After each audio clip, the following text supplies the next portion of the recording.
Prof, you mentioned something like you don't think that determinism makes it necessary that we have no moral responsibility, So right? that will be the question of whether premise 2 of the standard argument is true. Exactly. I was wondering, like, and asking on behalf of the students, like, could you expand on a theory of how that works? You all remember that premise 2 of the standard argument, I broke it down into 2 pieces. So the first piece is, if determinism, then no free will. And the second piece is, no free will, no moral responsibility. Both pieces of that premise can be challenged. If you challenge the first one, then what you are essentially arguing is that even if determinism, we can have some kind of free will, some kind of ability to do otherwise, to be precise about it. And then the second one will be, even if you can't do otherwise, even if you don't have the ability to do otherwise, you can still be morally responsible. So the first one, denial, let's call it 2A, is compatibilism, and denial of the second one is semi-compatibilism or modern compatibilism sometimes. So let's look at the compatibilist position first. It is very weird to most people who have never thought about this, but it's actually an extremely commonsensical thought. Once you get it, you feel as if it's like, what? So remember, free will is being defined as an ability to do otherwise, an ability to do other than what you did do. There is an extremely common sense,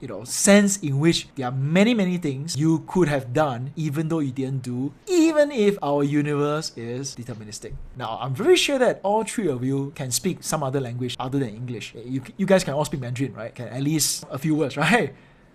Were we conversing in Mandarin 5 minutes ago? No. So if determinism is true, then there is a clear sense in which we couldn't have done otherwise. You couldn't have done anything else but converse in English. For instance, we couldn't have conversed in Chinese. Think about that for a moment. Did you lose your ability to speak Chinese 5 minutes ago? There you have it. Even if this universe is deterministic, it doesn't mean that somehow our abilities just disappear, right, when we're not exercising them.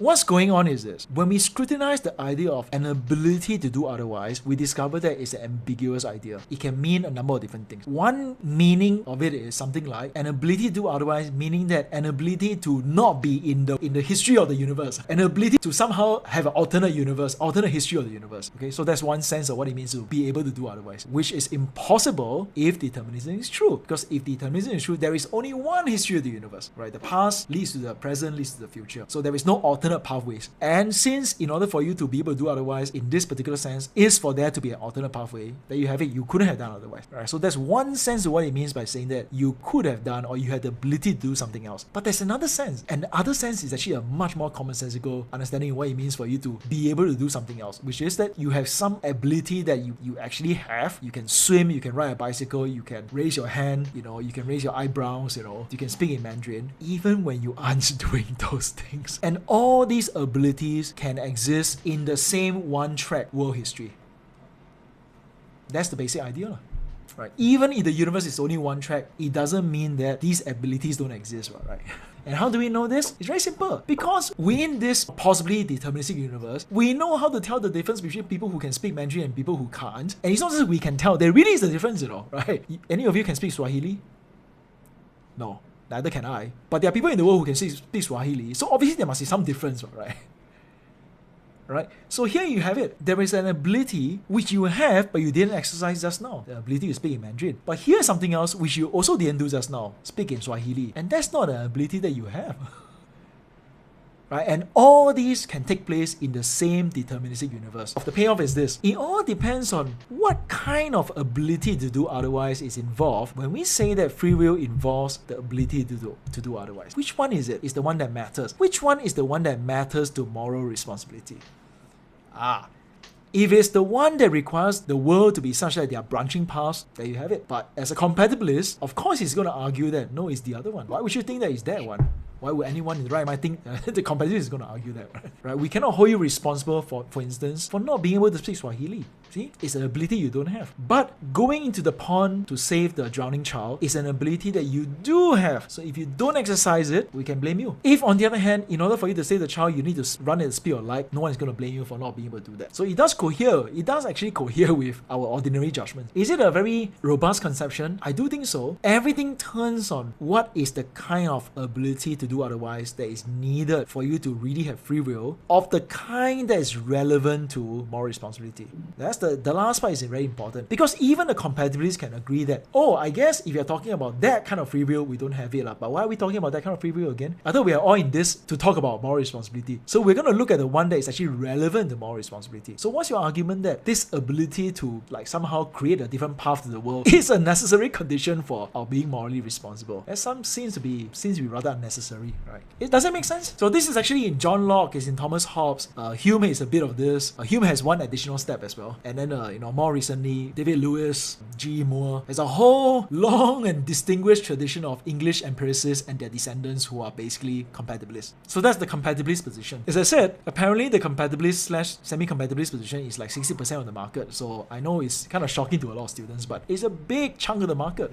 Right, I think it's great, Prof, that you mentioned that the important thing to think about is which conception of ability you think otherwise matters for moral responsibility. Yeah, to do otherwise. Right. Because, so personally, I'm not convinced that it is the compatibilist ability to do otherwise, but I think we can let students decide. Yeah, definitely, right? So of course, we're going to have to raise this further question, methodological question of how do we come to a conclusion about such things. But hold that thought first. Whether it's one or the other, but at least we are in the correct discussion. What you want to notice is that the discussion is not purely a metaphysics discussion. It's not about whether the world is such and such, whether determinism is. No, it's not. It's about how those ideas connect with moral notions. Remember, it's about the conception of free will that's relevant to moral responsibility. That issue is not just a descriptive issue about what the world is like. It's about what we deserve, how we should treat people, what is appropriate treatment. It's about those ideas. Right? Okay, so let's leave that aside first. Semi-compatibilist. This one is even funnier. Have you ever heard of the Frankfurt example? So this one is the Frankfurt example. Try to imagine a case where the person couldn't have done otherwise, but nonetheless we look at the guy and say, no, you're responsible. That's the basic idea. And the one I often use in the other class is something like this, right? So imagine that this guy is going to vote in the Nusu election. Everybody knows that he's the big supporter of the candidate. He's like a big fan, and every time on Instagram he's like, vote for this person, right? But there's something else about him that a lot of people don't realize except for one person, right? Turns out that many months ago, the candidate that he's such a big fan of stole his ice cream. They live in the same college. He has mostly forgotten it already, but he was really upset when he had. But now he doesn't remember. He doesn't bring that stuff to his mind because he's a big fan of this candidate. But this other person knows about this, and this other person knows that if he were to start thinking of that tub of ice cream that he lost, he's going to flip, and that's the one condition under which he's not going to vote for this candidate. Alright, so you'll get a setup. Okay, so this person, being a wonderful, very smart NUS student, creates a mind controlling device as usual. Implants it in him, right? And this device is passive. It doesn't need to go active. It can monitor his brainwaves. If the passive monitoring gives a signal that, oh dear, he's thinking of the ice cream, okay, then the person behind the scenes is going to press the button and say, okay, I cannot take any chances. Thinking of the ice cream, zap, okay, zap. And then he gets zap and he's going to vote for the candidate. As a matter of fact, he never thought of the ice cream. He just happily went to the voting booth and voted accordingly, and everyone was happy. He voted for the candidate exactly as everybody thought that he would. So is he responsible for the vote?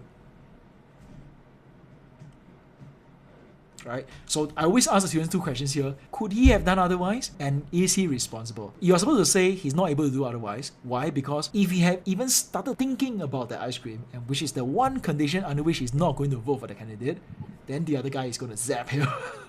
Right? So it's kind of overdetermined and guaranteed. Guaranteed that, either he's going to vote for the candidate on his own, or if he started thinking about the ice cream, then he's going to get zapped and then he's going to vote for the candidate. But a lot of the students do agree that he's responsible. When I do this as a poll, don't forget that the alternate pathway of being zapped did not happen. He wasn't zapped because he never thought of the ice cream. He just happily went to vote for that person. And what does this tell you? It tells you that ability to do otherwise may not be relevant at all. Because when you think about it, what struck you was the fact that he went there, as it were, on his own steam. He went there on his own steam on the basis of his own desires and beliefs and whatever, or values and whatnot.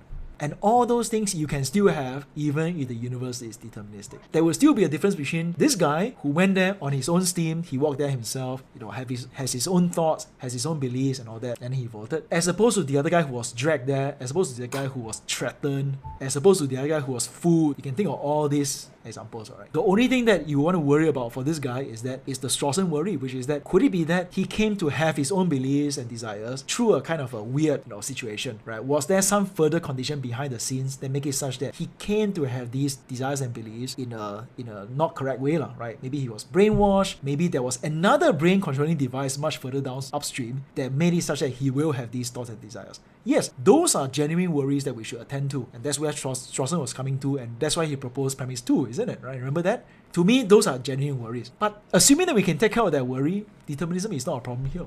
Because those worries has nothing to do with determinism. Those worries are about deviant causal chains, deviant pathways for us to eventually come to have our beliefs and desires. And both deviant and non-deviant chains of such causations can also happen inside a deterministic universe. Right? So determinism doesn't seem to be the real difference maker here. So there you have it, semi-compatibilism.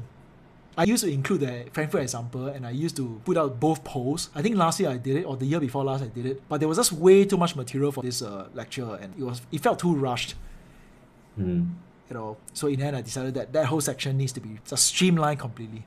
I'm actually rethinking this whole topic. I'm actually seriously considering that we should drop Galen Strawson altogether. It's a bit too much. I second.